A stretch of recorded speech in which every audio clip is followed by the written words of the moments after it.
Hey guys, Michelle Leith here, and this is video 5 of the Superwomen Bootcamp. Everybody's got a story. I've got a story. You've got a story. We all do. We all have some place that we've come from or been through or whatever that we can all relate to and relate to each other or get to know people a little bit better and things like that. My story as far as hitting rock bottom. I thought I'd hit rock bottom the first time in life when my first marriage was a bad marriage. I mean, it had good times, don't get me wrong. It had good times and had some blessings within it too, but then it also had a lot of hardships, had a lot of hurt, a lot of mental controlling abuse, some physical. So it wasn't fun, and it took me probably a good 14-15 years to actually break out of that relationship, because it takes so long to build your self-esteem back up and everything else. And through that, I ended up big time into self-help books, the whole bit, which I didn't realize was actually prepping me for the worst that was actually yet to come. And my bottom, I would have to say, was the day I didn't listen to my gut. I went off of pressure of friends that talked me into going to a picnic on the 4th of July. This was 2004. I went to the picnic, and because it was either that or they were coming to get me and I wasn't going to be stranded. So it's like, no big deal. My kids were. It was their turn to be with their father because I'd had them the year before on the 4th of July. So it was alternating, and went on this picnic, decided to go swimming.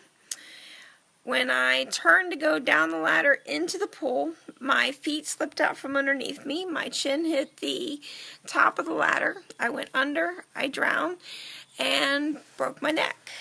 I didn't know about it till days later. I was flown to shock trauma. After I got flown to shock trauma, I ended up in 2 surgeries. I've got a titanium plate in the front of my neck, and I've got a titanium plate and 2 rods in the back of my neck. They're actually still there to this day. So you know how when everybody says, hey, you might have some screws loose? Hey, you never know, I might. Although by now I think everything's kind of grown into and around and all that kind of stuff. So you really don't know it. But through that, when I did finally wake up and some of the medicine started wearing to where I was coherent to know what was going on and everything, I was told that I was paralyzed. I was paralyzed from the collarbone down, and that I would never do anything again. I'd be dependent on people for the rest of my life. Well, that didn't work in my book. See, I'd always been independent. I've always been strong. I've always had to find a way that, especially once I broke out of the situation I was in before that, I built my strength back, because I was always strong my whole lifetime. I always found a way to overcome everything, and my grandmother and other people were very, very strong sources of strength for me. And then this time, wow, the things that life didn't prepare for, that had to learn the hard way. Thank God I didn't listen to the doctors, because even though they said I'd never do anything again, I've had probably the most fun in my life proving them wrong, but that took a while. My first year, I went through wounds. I went through horrible hospital care, rehabilitation places that were just nightmarish. And then I ended up with a wound that had to be debrided to the bone, and it was on my left ischial, which would be my left butt cheek, which made for impossible sitting for hours or anything else. I went in for surgery to have it debride, and would end up having to have a wound vac and all that stuff. Well, unfortunately for me, that was at the same time that Christopher Reeves had also passed away due to wounds and infection and that kind of stuff, it all led to, what actually was why he didn't make it. So that really scared everybody. So anybody that was around me, they, at that point, didn't want nothing to do with me or taking care of me or anything else, because at that point it scared them to death. So what was supposed to be a in-out surgery, no big deal, go home, I didn't get to. I was 32 years old, got put into a nursing home. And most people can't stand nursing homes even just to go when they get older, much less to turn around and be 30-some years old. And the next oldest person is the lady that's in the room with you, who's 61. And it's like, oh, what a nightmare. I cried. I begged my father to get me out of there. Unfortunately, at that time, he had been diagnosed with early onset frontal lobe dementia.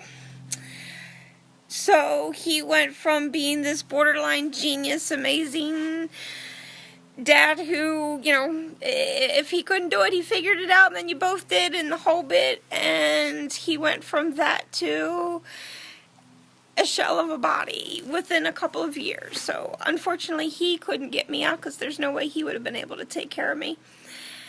But through that, I got a hold of his brother. His brother, my uncle, actually afforded me to be able to go down to Miami for testing. Went down to Miami for testing and got blessed with a place that was willing to take me. There was no quick fixes, no quick surgeries, none of that. Instead, it was hard work for the next 4 years. I stayed down there. I had to let the wound heal first. Then once the wound healed, then I got to be released for therapy. Therapy went 5 days a week, 5 to 6 hours a day, so that I could turn around and be able to live life again. That was the largest sacrifice I've ever had to make in my life, because it meant I had to leave everything. I had to leave family. I had to leave friends. I had to leave my kids, and that broke my heart, because life never went back to the same after that. Between the nasty divorce and fighting for the kids, fighting to get to see them, such a nightmare. Then to turn around and break my neck, and I didn't have a choice. I didn't have a choice. I had to leave because I had to be able to live life, and I knew that my family and the way that they were, there wasn't anybody that was going to take care of me, so I didn't have a choice. So I turned around, I left, I made that sacrifice, and I can tell you the lessons that I learned to love me. I learned that I did actually have to take care of me first. I learned to laugh at everything. Even when you'd rather cry, I learned to laugh, and it got me through. And then just over the next so many years, still many ups and downs. But then 5 years ago, met the most amazing man that turned around, lifted me up, took me in, absolutely adores me, and it just showed that no matter what, no matter how bad life might seem like it gets, it does get better.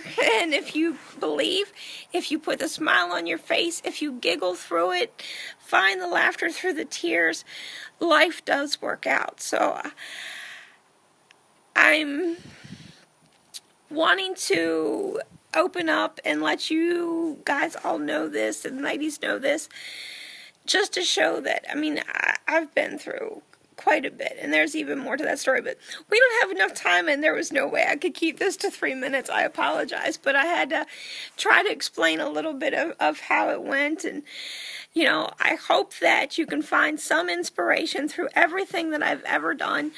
My posts are all positive. You will notice that. I very seldom ever get on a negative kick. If I do, there's heart in it, and there's a reason. Other than that, I don't. I'm positive. I will lift you up. I will make you feel great. If you're having a bad day, I will make you giggle. I am that, go-to person. So connect with me, find me. I'm all over social media, everything from Facebook, Twitter, Instagram, the whole bit. Connect with me, run with me, and, you know, we will make great strides. I absolutely adore my life, adore the people that are absolutely around me, and love you all, and so grateful. Bye!